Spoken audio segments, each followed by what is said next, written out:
In the glittering courts of Tudor England, a queen sworn to virginity hid a darkness deeper than any crown could conceal. Behind Elizabeth, the first's radiant image, lay whispers of poisoned wives, vanished courtiers, and secret chambers sealed with blood. Tonight, history unveils what England dared never confess, the lovers she silenced to protect her throne. In November 1558, the bells of London rang out across a kingdom still bleeding from religious war. The child once imprisoned in her own sister's tower was now Queen of England. Elizabeth Tudor, daughter of Anne Boleyn and Henry VIII, the king who had murdered wives as easily as he, signed treaties, stood at the threshold of power. But the crown that glittered upon her head was forged in fear and blood. She inherited not a nation at peace, but one fractured by faith, betrayal, and paranoia. To survive in such a court was to master deceit, and Elizabeth had learned that lesson before she ever learned to rule. As a girl, she watched her mother condemned to death for alleged adultery. She saw her father turn from husband to executioner. Every smile at court could conceal a dagger. Every promise of love could end in death. So when she became queen, Elizabeth built her armor not from steel, but from virginity. To her advisors, she declared, "I have already joined myself in marriage to a husband, namely the Kingdom of England." It was not purity she offered her people, it was survival. Behind the polished surface of her reign lay a quiet, consuming terror of intimacy. Every man who came too close reminded her of the fate of Anne Boleyn. Every whisper of affection risked the wrath of God, the betrayal of courtiers, or the suspicion of treason. She had seen what desire did to monarchs, and she swore it would never unmake her. But power is a cruel lover. It demands devotion, sacrifice, and silence. The young queen moved through her palaces surrounded by men sworn to obey her, yet unable to touch her. Her ladies watched her weep in secret, the loneliness of the throne eating through her resolve. She began to wear layers of pearls and lace, armor disguised as elegance, hiding the fragility beneath, the image of divine majesty. Elizabeth's court soon became a theater of restraint. Courtiers learned to bow with eyes lowered, to speak in riddles, to hide what they desired. Yet amidst this world of masks, one man dared to meet her gaze without fear, Robert Dudley. He had known her since childhood, shared her imprisonment under Mary Tudor, and carried scars of the same past. To Elizabeth, Dudley was not merely a man. He was the mirror of her youth, the only soul who understood the cost of survival. Their bond began as friendship, but it flickered into something far more dangerous, a forbidden flame in a world ruled by suspicion. Whispers spread like disease. Foreign ambassadors reported that the Queen of England was bewitched by her favorite. The bishops muttered of sin. The nobles trembled at scandal. Yet Elizabeth refused to banish him. She promoted him, showered him with favor, even gave him chambers beside her own. The world watched, wondering when the Virgin Queen would break her vow. But Elizabeth knew what the world did not, that love, in her life, could only end in death. So she smiled, played the role of untouchable monarch, and hid the truth behind her eyes. She was not pure because she was holy. She was pure because she was haunted. And as she walked the endless corridors of Whitehall, beneath painted ceilings and gilded angels, she carried the weight of a secret no crown could ease, that the greatest danger to her reign was not the Pope, nor Spain, nor rebellion. It was her own heart. In the grand halls of Whitehall, Elizabeth's every gesture was a performance, her laughter measured, her glance a weapon. But in the quiet hours of dawn, when the court still slept, there was one man allowed beyond the curtain of ceremony. Robert Dudley, son of a disgraced traitor, now stood at the center of England's most dangerous intimacy. He was tall, handsome, with the defiant grace of a soldier, and the confidence of a man who knew the Queen could not resist his presence. Their bond had begun long before the crown touched her head, two prisoners of Mary Tudor's tyranny, bound by fear and youth. Now reunited in power, they were bound by something far more perilous: memory and desire.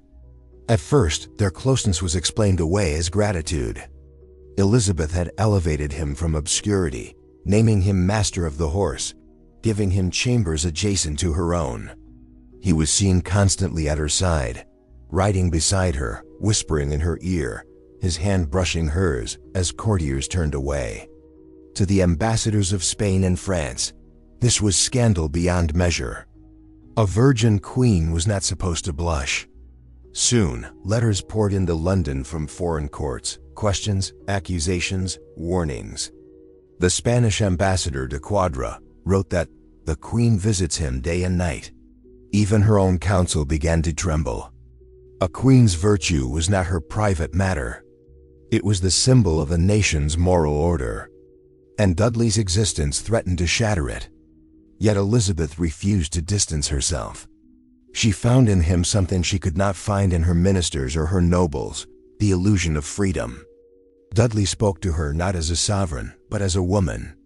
He teased her, argued with her, made her laugh, things no one else dared. In him, she rediscovered the pieces of herself buried beneath layers of duty and guilt. But there was a shadow between them. Amy Robsart, Dudley's wife. A woman Elizabeth had never met, and perhaps never wished to. Amy lived in seclusion, far from court, her health mysteriously frail. She was a silent reminder that Elizabeth's companion was not hers to claim. But to the court, she was an obstacle, one that stood between the queen and the man she adored. Elizabeth began to feel the tightening noose of rumor. Bishops whispered that she was no different from her mother, Anne Boleyn, seducing men to destruction. The nobility sneered behind painted fans, their jealousy sharpening into malice. Every glance, every murmur in the corridors carried the same venomous question: was the Virgin Queen truly a virgin? To love Dudley was to risk her crown, perhaps even her life. Yet she could not banish him. The more forbidden their affection became, the deeper she sank into its gravity. The court watched as she rewarded him with estates, titles, and privileges beyond reason. She allowed him into her private chambers, her progressions, her prayers. When she fell ill with smallpox in 1562, it was Dudley she summoned to her bedside, not her priests, not her council. She told him, "If I die, you shall have no comfort from me, for I will take my soul with me." Such words from a queen were more than affection, they were confession. But power does not tolerate rivals, even those born of love. Behind every smile in the council chamber, eyes burned with fear. If the queen married her favorite, England would fall into civil unrest. If she did not, scandal could consume her throne. And then, fate intervened, cruel, silent, and irreversible. In September 1560, word reached London from Cumnor Place. Amy Robsart, Robert Dudley's wife, had been found dead, her body broken at the foot of a staircase. For Elizabeth, it was as if the earth beneath her crown had cracked open. The woman who stood between her and her lover was gone. But so too was her innocence. What began as a forbidden flame would soon ignite a fire that threatened to burn the Virgin Queen's entire reign to ashes. September 8, 1560. In the quiet Oxfordshire manor of Cumnor Place, the servants gathered in uneasy silence. Their mistress, Amy Robsart, had insisted they leave her alone that morning, an unusual demand on the anniversary of her wedding. Hours later, the stillness was shattered by a scream. Amy was found lying at the foot of a narrow staircase, her neck broken, her body motionless. To the world, it was tragedy. To history, it was murder. Within days, London was aflame with rumor. Amy Robsart, the wife of the Queen's favorite, dead by misfortune. But few believed in accidents where power and desire intertwined. The whispers multiplied. Had she been pushed? Poisoned? Or had despair driven her to throw herself down the stairs? No one could answer. At the center of this storm stood Robert Dudley, the man whose ambition had long shadowed Elizabeth's heart. The timing was fatal. Only weeks earlier, Foreign ambassadors had reported that the Queen seemed poised to marry him. Now his wife was dead. England drew its own conclusion. In the echoing corridors of Whitehall, courtiers dared not speak the words aloud, yet every gaze toward the Queen was an accusation. Even her most loyal servants began to fear what this death might mean. Elizabeth locked herself away for days. No council meetings, no audiences, no music. Witnesses described her as pale and trembling, whispering prayers under her breath. For the first time, the mask of the Virgin Queen cracked. Those who saw her said she seemed struck by divine judgment. She knew the weight of perception. In her world, innocence was irrelevant. Appearance was everything. If the people believed she had plotted the death of another woman to possess her lover, her reign could end before it had truly begun. And so she distanced herself. When Dudley came to court, begging for a private audience, she refused to see him. For days he lingered outside her chambers, weeping in silence. Meanwhile, an inquest was convened. The coroner's report, signed by 17 jurors, declared Amy's death an accident. Yet the wording was strange, carefully constructed, curiously neutral. No mention of how she fell. No explanation for the deep bruise found at the back of her skull. Some servants whispered that Amy had been despondent, that she spoke of her husband's closeness to the Queen. Others claimed she had been cheerful that very morning, preparing to attend a fair. Every version of her final hours contradicted the next, and that confusion suited powerful men perfectly. For Elizabeth, the verdict brought no peace. She could not marry Dudley now, not without branding herself the Scarlet Queen her enemies desired her be. The tragedy had become a prison. Dudley himself fell into shadow. Though publicly cleared, his reputation was ruined. Behind his charm and devotion, courtiers saw a man marked by death. And Elizabeth, though she continued to favor him, never fully trusted him again. Their love, if love it was, had been baptized in guilt. The scandal reached across Europe. The Spanish ambassador wrote coldly, if she were to marry him, she would lose her life or her crown within 3 months. Even her council, loyal to the end, pleaded that she put the idea of marriage aside forever. She obeyed, and in doing so, sealed her loneliness. In the eyes of her subjects, the Virgin Queen was now not only untouched, she was untouchable. Every potential suitor, every hopeful alliance, carried the shadow of Amy Robsart's broken body. And as the years passed, Elizabeth learned the cruelest lesson of all. To rule as a woman meant only to deny love, but to outlive it, to bury it beneath the cold marble of power and silence. The stairs of Cumnor Place remained empty, its mistress forgotten by time. But for the Queen of England, that staircase never stopped echoing.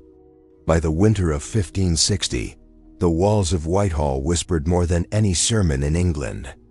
What had begun as grief had become accusation, the Queen's secret sin, dissected behind fans and prayer books. Elizabeth, once hailed as the savior of Protestant England, was now called Jezebel, adulteress, murderess of wives. The death of Amy Robsart had rotted the air of her court. Even those who adored her could not defend her completely. Every word, every movement, every favor shown to Robert Dudley was now poisoned by suspicion. The Spanish and French ambassadors sent letters, dripping with scandal to their kings. The Queen is bewitched by her favorite. They live as husband and wife.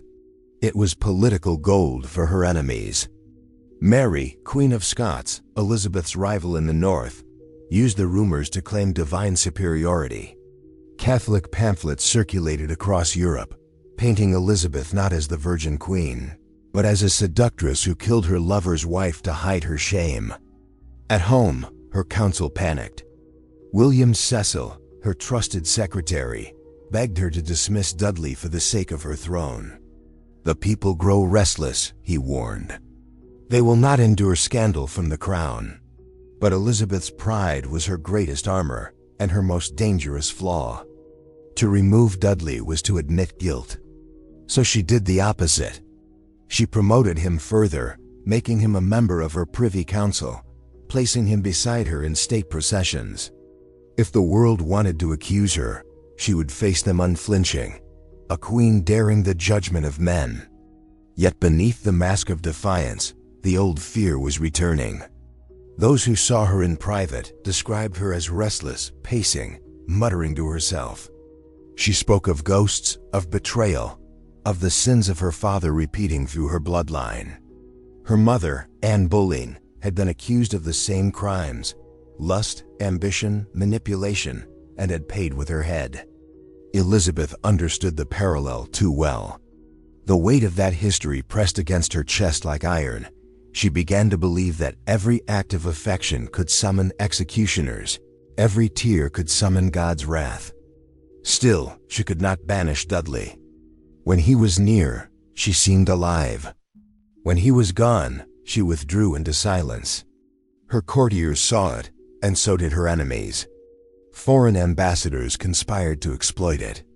The King of Spain ordered his envoys to report every word, every glance, every secret audience between the two. They plotted to expose her, to use her rumored immorality to delegitimize her reign. The Vatican prepared proclamations condemning her as an impure heretic. And within England itself, rebellion brewed. The Catholics, emboldened by her supposed sins, saw divine justification for her removal. The Puritans, too, murmured that a woman who could not govern her passions could not govern a nation. In this climate of venom, Elizabeth transformed herself. She became colder, harder, and infinitely more dangerous. Her laughter grew rarer, her affection more calculated. She wore her jewels like weapons, her gowns like armor. The world would no longer see a woman, only a monarch. But no mask can fully silence the heart. Late at night, when the courtiers dispersed and the candles guttered, she would open Dudley's letters, now hidden in a small locked chest beside her bed, and read them by trembling light. He called her my queen, my heart, my sovereign soul. Words she could never answer without betraying everything she had built. Every love letter was both a comfort and a curse, a reminder of what she had lost and what she must continue to deny. The Virgin Queen was not born of chastity. She was forged from scandal, forced to choose between desire and destiny, between the warmth of a single man and the cold immortality of a crown. And in that choice, she buried not only Amy Robsart, but the last living part of herself. By 1563, the kingdom had settled into uneasy silence. The death of Amy Robsart was no longer fresh gossip, but a scar that refused to fade. Yet within the private walls of Elizabeth's palaces, a dangerous affection still pulsed, the unspoken bond between the Queen and Robert Dudley. They no longer needed to speak of love. It hung in the air between them, as natural and deadly as the chill of English winter. He called her Majesty, but his eyes said otherwise. She called him my eyes, her private term of endearment, known only to her closest attendants. Their meetings were brief, often at night, when candles flickered low and footsteps echoed down long stone halls. Sometimes they walked together through the palace gardens, guarded by silence and moonlight. To the court, these were routine councils. To Elizabeth, they were stolen hours of humanity. But every stolen moment had its price. Her advisors watched with growing unease. The people murmured that the Queen and her favorite had entered a secret marriage. Pamphlets printed in Antwerp accused her of adultery. A ballad sung in London taverns called her the Widow in White. Still, Elizabeth refused to abandon him. She once told Cecil, "I cannot find it in my heart to cast him away." Dudley, too, seemed bound by something greater than ambition. Perhaps guilt, perhaps devotion, perhaps both. They shared a secret understanding. Neither could ever truly have the other. The crown demanded her virginity as a symbol of divine favor. He bore the shadow of his wife's mysterious death. Love between them could never exist openly, and yet it could not die. This was their pact, to remain together, forever apart. Dudley wrote to her, "When I see you, I live. When I do not, I am already dead." She answered not in letters, but in gestures, favors, jewels, power. She made him Earl of Leicester, raised his family name from disgrace, and surrounded him with honors no other man could dream of. It was a dangerous generosity. Every gift deepened public suspicion. Every smile at court became another whisper of sin. Even foreign kings mocked her restraint. The Emperor of Austria, upon hearing of her devotion to Dudley, reportedly laughed, "England has a husband, though he wears no crown." The irony was cruel. For all her supposed passion, Elizabeth lived in denial. She was both lover and executioner, granting Dudley power, then punishing him for accepting it. Her jealousy was fierce, her coldness legendary. When another woman dared show him attention, Elizabeth's wrath could ruin entire families. But Dudley endured it all, trapped in her orbit like a star condemned to burn forever near the sun. He knew she would never marry him, yet could never escape her. His letters grew darker, more desperate, until even Elizabeth's attendants pitied him. In public, she called him "my brother." In private, she called him "my prisoner." Together they built a love defined not by closeness, but by distance, a bond sealed not with kisses, but with silence. The virgin queen could not be touched. The man she loved could not be free. And beneath the golden ceilings of her palaces, Elizabeth began to understand the curse she had created. To love her was to die slowly, without blood or blade, strangled by the weight of loyalty. Their pact would endure for decades, unbroken, unfulfilled, and utterly ruinous. In the shimmering court of Elizabeth I, beauty was both currency and curse. The Queen's ladies learned early that too much charm could be fatal, especially when the eyes of Robert Dudley lingered. None understood this danger better than Lettice Knowles, the woman history would name the rival queen. Lettice was Elizabeth's cousin, sharing the same proud Tudor blood and the same fiery hair. She had once been a loyal attendant, admired for her grace and quiet wit. But beneath that civility lay ambition, and a fatal resemblance to the Queen herself, younger, softer, unscarred by power. Dudley noticed her first as a distraction, then as a temptation. Elizabeth's affection had grown colder with age, her moods sharper, her jealousy uncontrollable. To serve her was to walk a knife's edge. To love her was to bleed. Dudley had spent years enduring her distance, her possessiveness, her impossible purity. In Lettice, he found warmth the Queen could never offer.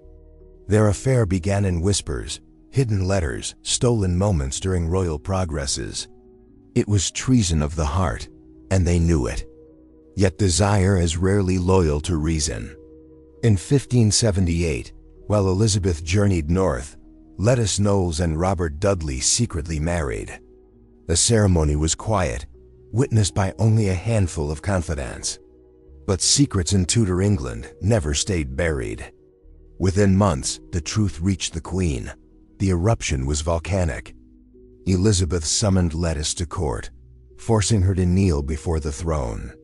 The Queen's voice shook with fury. "As but one sun lights the sky," she said, "so may there be but one Queen in England, and none shall rival me in love or majesty." Then came the blow. She struck Lettice across the face with her jeweled hand, drawing blood. "Get you gone," she hissed, "for you are but a she-wolf that hath robbed me of my heart." Lettice was banished forever. Dudley, though spared public disgrace, was condemned to live under the silent weight of her rage. Elizabeth never forgave him. Though she restored him to favor in ceremony, the warmth was gone. He remained at her side, but as a ghost, a reminder of betrayal. The court took note. Men whispered that the Queen's jealousy bordered on madness. Some said she ordered her maids never to wear bright gowns, never to outshine her in color or youth. Her vanity was not simple pride. It was armor against decay, against replacement, against time itself. Lettice Knowles lived on in quiet exile, mothering Dudley's only surviving son. Yet even in banishment, her presence haunted Elizabeth. The boy's laughter, the letters from Dudley, the memory of that one forbidden marriage, all reminders that she, the great Virgin Queen, had lost what she never dared claim.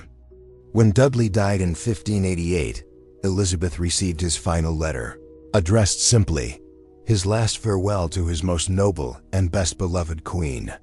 She locked it away and wept, but she never mentioned Lettice again. The woman who had stolen her heart's slave had won nothing, only the queen's eternal hatred, and the curse of being remembered not as wife or mother, but as the shadow that proved England's monarch could love and destroy in the same breath. In the twilight years of Elizabeth's reign, her court was a theater of whispers. Behind the marble pillars and embroidered tapestries, eyes watched every glance the queen exchanged, for even affection in that world was a form of power. After Robert Dudley's death, Elizabeth's loneliness grew into something dangerous. Among the courtiers who filled the void was Robert Devereux, Earl of Essex, the stepson of Lettice Knowles, and the mirror image of the man she had once loved. Young, reckless, and impossibly handsome, Essex possessed that same charm, that same hunger for greatness. To Elizabeth, he was more than a favorite, he was resurrection. But resurrection in the Tudor court always came at a price. She showered him with favor, titles, lands, command of armies. He knelt before her throne as she called him, "my sweet child," though her gaze betrayed something deeper, a yearning that blurred the lines between maternal pride and forbidden longing. He knew her weaknesses, played upon them, and soon wielded influence that unsettled even her oldest advisors. The Queen's council despised him. They saw in Essex the ghost of Dudley, the same arrogance, the same reckless ambition. Yet Elizabeth could not resist. Even as her face aged and her beauty faded beneath layers of white ceruse and crimson paint, she still needed to be adored. Essex, ever calculating, gave her just enough to keep her enthralled. But his vanity was his undoing. When Elizabeth denied him power in Ireland, he defied her, returning unbidden from the failed campaign. Storming into her chamber unannounced, he found the queen unpainted, her face pale, withered, stripped of the illusion of youth. Witnesses said she struck him for his insolence. Others whispered that for one terrifying instant, he looked upon her not as his sovereign, but as a ruined lover unmasked. That glance, that one flash of disgust or pity, shattered something in her soul. From that moment, their bond rotted into hatred. Essex began to mock her openly, calling her an old woman, crooked in temper and in flesh. She responded not with tears, but with vengeance. When he raised rebellion against her in 1601, she signed his death warrant herself. On the morning of his execution, Essex sent her a ring, a token she had once given him, promising mercy if ever he returned it in need. But the ring never reached her. Intercepted by jealous hands, it remained hidden until her death. The queen waited for his plea, believing he had forsaken her. When the truth was revealed years later, the court claimed she never recovered. Those who attended her in her final days said she would whisper his name in the dark. "Sweet Robin," she murmured, as if speaking to both the man she executed and the man she lost decades before. The Virgin Queen had conquered nations, crushed rebellions, and silenced rivals, but she could not command love. The two Roberts, Dudley and Devereux, became the ghosts of her reign, shadow lovers bound by her desire, her wrath, and her need to possess what could never belong to her. In her loneliness, Elizabeth was both sovereign and prisoner, enthroned in majesty, yet haunted by every man who dared love her. By the winter of 1602, England's Virgin Queen was a ghost of her former self. The woman who once commanded empires and hearts alike now lived behind black velvet curtains, refusing mirrors, daylight, and company.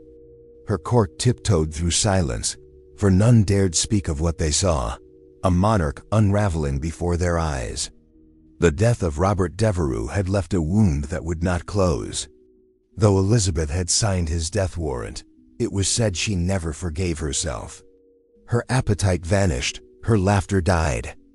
At night, she paced her chambers like a restless spirit, whispering prayers to no god who would answer. Her courtiers tried to rouse her with flattery, calling her the Sun of England, but the sun was fading. The face that once shone beneath powder and jewels had turned corpse-like, the lead-based paint eating her flesh, leaving sores she concealed beneath thick veils. Her teeth rotted. Her hair fell out in handfuls. The woman who had terrified kings could no longer bear her reflection. Even her mind betrayed her. She saw omens in flickering candles, ghosts in shadows.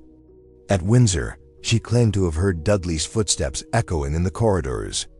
At Richmond, she kept vigil before his final letter, the one she had locked away years before.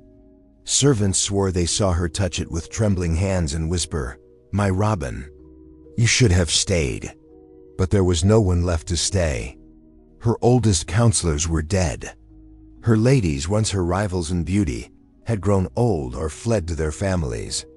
She trusted no one, not her courtiers, not her physicians, not even her own blood. The Tudor throne, once forged in fire and terror, now stood on the brittle bones of one dying woman. In March of 1603, she fell into silence altogether. She would not eat, would not lie in bed, but sat upright on a pile of cushions, staring into space for days. When her ministers begged her to rest, she whispered, "I have seen too many graves opened." They asked who should succeed her. She waved them away. The once mighty Queen of England, who had ruled for 45 years, was now a figure of decay. Those few permitted to attend her final hours reported that she lay half-conscious. Clutching a ring, the one given long ago to Essex, when they tried to remove it, she tightened her hand and murmured, "No more crowns. No more lies." On the night of March 24, 1603, Elizabeth Tudor, the Virgin Queen, the last of her line, died without heir or confession. As dawn broke, the court wept not in joy or sorrow, but in dread. The woman who had built an empire on fear and fascination was gone. Yet her legend did not fade. In the empty palace halls, servants claimed to see a pale figure wandering by candlelight, hair aflame, eyes hollow, still searching for her lost lovers among the living. Elizabeth I had outlived her enemies, but not her guilt.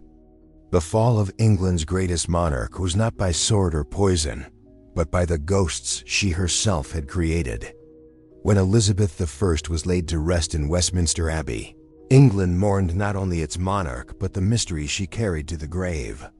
Her death ended the Tudor dynasty, yet her private life, the loves, betrayals, and humiliations that defined her, remained sealed behind layers of royal silence. Her body was placed in the same tomb as her half-sister Mary I, a union bitter in irony. The woman who had been declared illegitimate, imprisoned, and nearly executed by Mary now shared her resting place beneath the stone that read, "Partners both in throne and grave." Yet historians have long questioned what secrets Elizabeth took with her, and what evidence may have been deliberately destroyed before her burial. In the weeks following her death, her private chambers at Richmond Palace were stripped and burned. Her letters, jewels, and personal papers disappeared. Officially, this was done to preserve royal dignity. Unofficially, it was an erasure, a cleansing of everything that contradicted the legend of the Virgin Queen. No trace of Robert Dudley's surviving letters. No record of his son, no mention of Essex's final plea. Even her own physician's notes were suppressed, leaving uncertainty about her final illness. The ritual of burial was conducted with careful symbolism.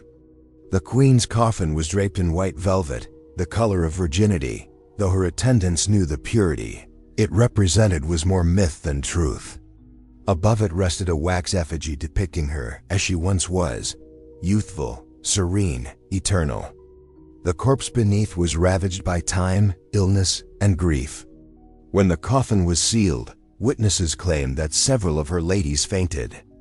It was said that the smell of decay filled the abbey, an unavoidable reminder that even monarchs are not exempt from mortality. Yet the court chroniclers recorded only solemn reverence, shaping her final image to fit the ideal she had demanded all her life, that of a perfect, untouchable ruler. In the decades that followed, rumors persisted of hidden diaries, secret births, and lost letters concealed in royal archives. None were ever found. The destruction was complete. Her counsel had ensured that posterity would remember not the woman, but the symbol, Elizabeth, the Virgin Queen, who sacrificed all for England. Yet historians now see the truth differently. The deliberate myth-making served political necessity, to secure the Stuart succession and to protect England's image abroad. A monarch who ruled through illusion could not be remembered for her weaknesses, her obsessions, or her capacity for love. The Queen's purity, enforced even in death, became a mask carved by history itself. Standing today above her tomb, the silence feels deliberate. Beneath the carved effigy of calm majesty lies a woman who outwitted every rival but could not escape her own humanity. The passions she buried in life were entombed beside her, erased from record, but not from memory. Elizabeth's reign ended with power intact and truth concealed. Her legend triumphed, but the woman vanished. What England gained in glory, it lost in understanding, and what was buried with the Queen was not only a life, but the final trace of her heart. Centuries after her death, Elizabeth I remains one of history's most haunting figures, a monarch remembered not for tenderness, but for the mask she wore until her final breath. Beneath that mask lived a woman consumed by power, haunted by love, and terrified of being forgotten. The Tudor age she built was a triumph of illusion. Painters crafted portraits of divine perfection, a queen with flawless skin, ageless eyes, and hands that seemed untouched by time. But those who served her knew the truth. Beneath the white cerus and jewels was a frail, lonely woman whose heart had withered long before her body. The mask of virginity, once her armor, became her prison. Her legend grew because it needed to. England, emerging from civil war and religious strife, required a savior untouched by corruption, a monarch who ruled not as woman or wife, but as something greater. The Virgin Queen became that creation, the perfect myth. And like all perfect myths, it demanded sacrifice. She gave her lovers, her children unborn, her humanity, all for a throne that could never love her back. The courtiers who once feared her now spoke her name with awe. Poets called her Gloriana, Estria, the goddess returned to earth. Yet behind those titles was a story far more tragic, a ruler whose heart was divided between duty and desire, and who chose duty every time, until nothing human remained. Even in modern memory, her image endures as both triumph and warning.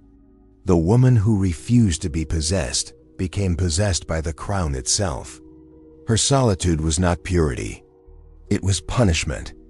Her love for Robert Dudley and Robert Devereux, the only men who dared to see her as more than a sovereign, ended in betrayal and blood. The Virgin Queen's heart, denied its natural warmth, froze into legend. Historians now read her story as one of emotional conquest rather than military power. She conquered herself, suppressing every weakness, every tenderness, until she became what history demanded, a symbol. The irony is cruel. The queen who vowed never to belong to any man became eternally owned by the myths of men. Her face, still immortalized in portraits, stares out with a calm that hides centuries of sorrow. The jewels, the ruff, the crown, all armor against time. Yet the eyes tell another story, haunted, defiant, tired. They seem to ask whether power was worth the cost. Beneath Westminster's stone vaults, her body lies beside the sister she once feared and the lover she condemned to silence. But her spirit remains unburied, drifting through history as both monarch and ghost, teacher and warning. Elizabeth I conquered her world, but in doing so, she surrendered her soul. Her true legacy is not England's glory, but the price of its creation, a woman who wore divinity like a mask, until even she forgot the face beneath it. And so the Virgin Queen lives on, eternal, untouchable, and forever alone.